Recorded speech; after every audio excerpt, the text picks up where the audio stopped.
University of the East had a bit of a run there, courtesy of the aces of Sarina Faith Bulan. Pero all that's been negated now with the aces of Pineda. So parang tit for tat, ano?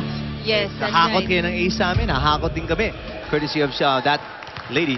And si Cortel pinaltan ngayon ni Villanueva on the floor para sa Adamson. What we could say a comfortable lead at this point para sa Lady Falcons. 16 serving 10. For reception again from the Lady Warriors, giving a free ball for Adamson. Soriano. Soriano tips it. Good save. With the left hand too. Pao Soriano, ambidextrous. My goodness. Is there anything this woman cannot do? Yes. Take a look at that. Flexible as can be. Hindi ko inaabot ng kanan, kaliwa na lang. That's an athlete. Yeah. What cross training do you think she's doing? You know, probably even if she hits the ball with her foot, Yeah, pwede itong sepak takraw eh. she'll even score a point. She's a real athlete, Yeah. si Pao Soriano. Well, probably it helps because she's also a beach volleyball player. You know, the That's true. flexibility and the way you move in the sand is definitely different as you are here in the indoor court. And making a run with her service. And an error by the libero of Adamson. That's Lebou Fasil. After this shaky smash serve brought to you by Shakey's Fun Family Pizza. Actually just hit the knee of the libero. I don't know if she wanted to get it or she had second thoughts about it, but nevertheless it's a point already. Joust won by Masangkay.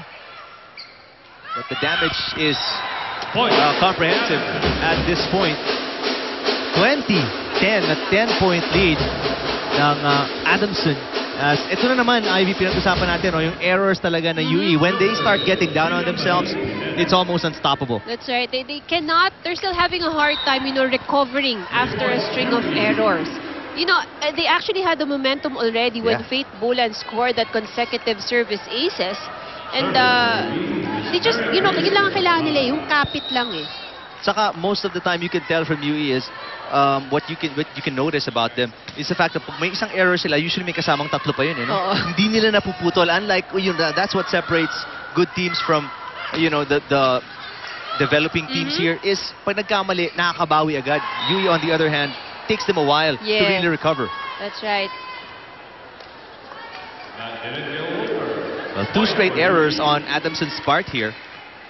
So opportunity now for UE. So ito rin yung, although Adamson has a comfortable 8-point lead, these are the times that UE should take advantage because that's already 2 consecutive errors from the Lady Falcons. So supposed to be the momentum is on their side. Zapanta, the veteran that she is, knew Dawis and Manansala was at the net. Pinatama niya na lang yung bola. She really didn't want to do anything else. But that. Now we can see another substitution here. Emnas replacing Makatuno.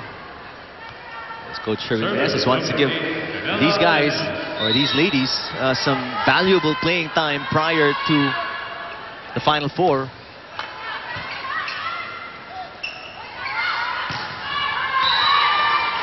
That was a check on the defenders at the net by Adamson. Dawis now serving for the Lady Warriors.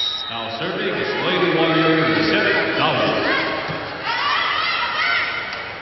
Pao Soriano. Soriano. Manansala underhand set. Guevara over the block. Back set.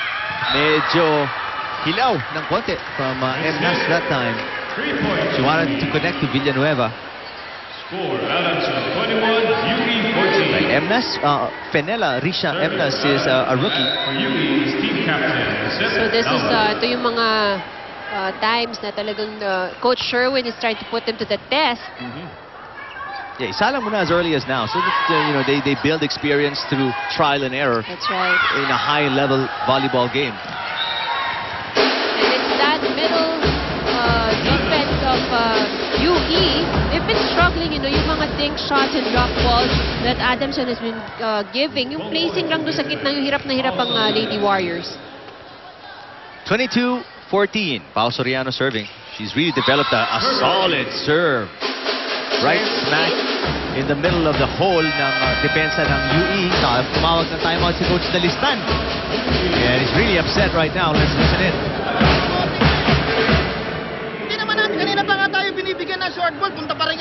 likod eh. Elementary man niya, maiintindihan yung instruction eh. Di ba? Binibigyan tayo ng binibigyan sa gitna, atrasan kayo na atrasan eh. Kanina pa yan eh. Nakita na nga, kitang-kita na nga nila, laki-laki na ng butas natin dito eh. Oh, ito na nga, square na yan eh. Abantihan natin, abantihan nyo. Doon pa lang, sa kalahati pa lang ng court, nakikita nyo kung short ball o long ball eh. Nangangapa kayo ng ginagawa eh. Well, you can tell visibly he is very upset si Coach Dalistan with the non-adjustment ng kanyang team. Right. Kita nyo na, you're not even adjusting. Several times na nga yung short ball na yun. Yes.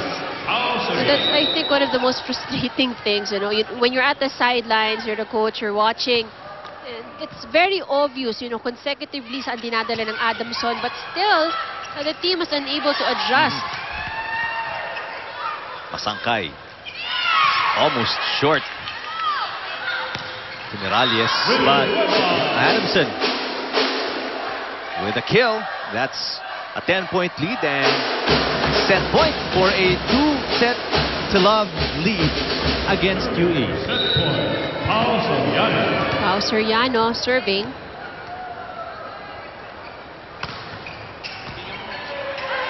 Poor reception. It's a free ball given by the Lady Warriors. Zapanta. That's the kill. And quick work by the Lady Falcons on the Lady Warriors as the usual errors creep in the game of the Lady Warriors. 25-16, 25-14. Adamson, 2-0 against UE.